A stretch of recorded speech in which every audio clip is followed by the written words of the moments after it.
Hello, hello. This is part 2 of my covered composition journals or notebooks. The other video got way too long, so this is another covered composition notebook for a writer friend. You can see the quotes on the front, printed for writers. As I said in the other video, if you have a friend who's into gardening or music or anything, you can find quotes that relate to their interests and put them on the notebook to make it personalized. I also put the initial for her first name. And then on this picture here, which is from a calendar, I outlined it with a gel pen. It's I guess kind of a silver gel pen color. It's not exactly silver. It looked like almost like it's supposed to be white, but it turned out to look silver on here.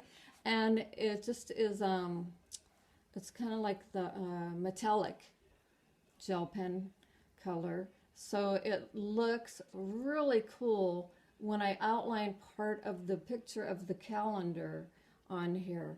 So, and I like to do the tear the paper, give it a torn effect, kind of like vintage, and then use other labels or embellishments that I have in my stash that I've been saving up for years until I could finally get back to doing crafting again. I'm no longer caretaker of my two of my 5 grandchildren.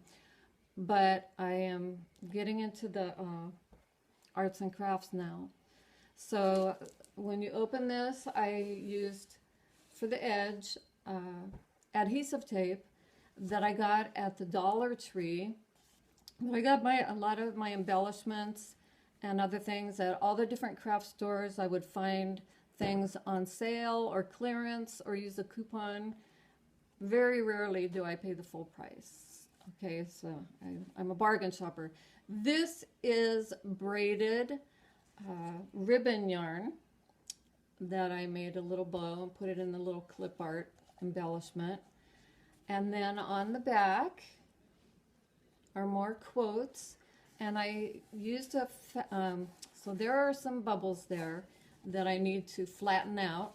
And you can see because what I used, this is a fabric napkin that I covered part of the front and back with the fabric napkin. I did not cover the spine because it has too much flack, and when you open it, then you end up getting a bubble sticking up. So I used cover part of the front and back with fabric, and then the spine with a picture from a calendar, or you can use a picture from a magazine or scrapbook paper, whatever you have, whatever you want to use. Make it your own creation. That's the fun of it. It's making it something that is unique and something that is special for the recipient, whoever you're making the gift for, or if it's for yourself to keep.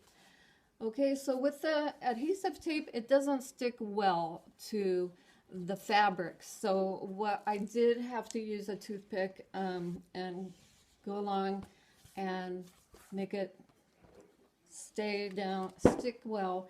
I used the tacky glue. And for the fabric, I finally learned to use the spray tacky glue, and it works great. It saves me a lot of time. You want to use a coupon because this is pricey, so it depends on your budget. Anyways, that is the first covered notebook. So let me show you some of the others and see if I can make this video a little faster. I'm new at this and just getting the hang of it. Okay, so this is for another writer friend, and it has some different embellishments and a different theme, and it's not from a cloth napkin, it's just from some fabric that I happen to have extra. And then again, the torn edge from the calendar.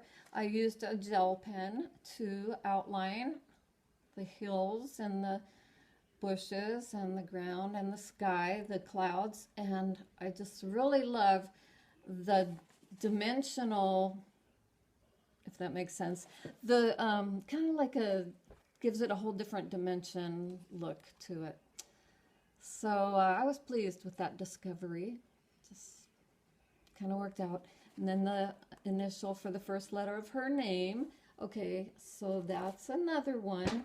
And you can use, you know, whatever you happen to have on hand for your embellishments. In the other video, I showed you one of the notebooks that had some jewelry on it. So that I took a necklace apart and used pieces of it to glue on that weren't too heavy, light enough to stick well. Okay, so this is from a blue napkin, and I went with the island theme. And then this is some braided ribbon yarn. It gives it a nice little border, nice touch. And then the adhesive tape, which is kind of shimmery and goes along with the shimmer of the water. And then you can see on the hut how I outlined with the gel pen to give it some little extra oomph. And the dragonfly is shimmery too. And then a Mary Englebright embellishment here, and then little ladybugs. Okay, so that's the front, and we go to the back. So I cut the fabric off with an Echo knife at the bottom and the top. And for the edges here, I used the part of the napkin that was hemmed. You could fold it over if you want. The first notebooks I covered, I folded over here on this side, and it just was kind of bulky. I'm sure there's a way to do it. I haven't been able to find a tutorial that tells how to do that. So when I discover that, I'll share that with you. But it just seemed to work out well to just cut it with an Echo knife even. Okay, this is not for a writer friend. This is a different napkin. I love this pretty napkin. Look at that. So it had this see-through part, and I thought, ooh, I need to use something under that. Let's see what it would look like. And this is how it turned out. I used a page of a calendar and tore it into different sections. So this is the part that had the see-through. This is the hemmed part of the napkin. So all I had to do was cut this part with the Echo knife down here, the part that hung over, and then I glued some ribbon for the edge, and I did not fold it over, so it's not on the inside except for that little corner there where I had to make it stay. So this also has some jewelry on it from a necklace, a wooden bird, and then some little leaf embellishments that are fabric. And then also I outlined part of the flower and leaves in the picture with a gel pen to give it that effect. And it's the metallic gel pen. This is the back. So the picture from the calendar goes across, and I did not put a braided ribbon or anything down the spine, so it flows onto the next page under the back. And I see some bubbles here. I used the spray tacky glue for this fabric too, and then I just can use my finger to press it down to get it to lay flat or not. Okay, so yes, I am still working on this technique. And I guess the trick is to get those bubbles out right away. So I need to inspect it closer after I glue it on.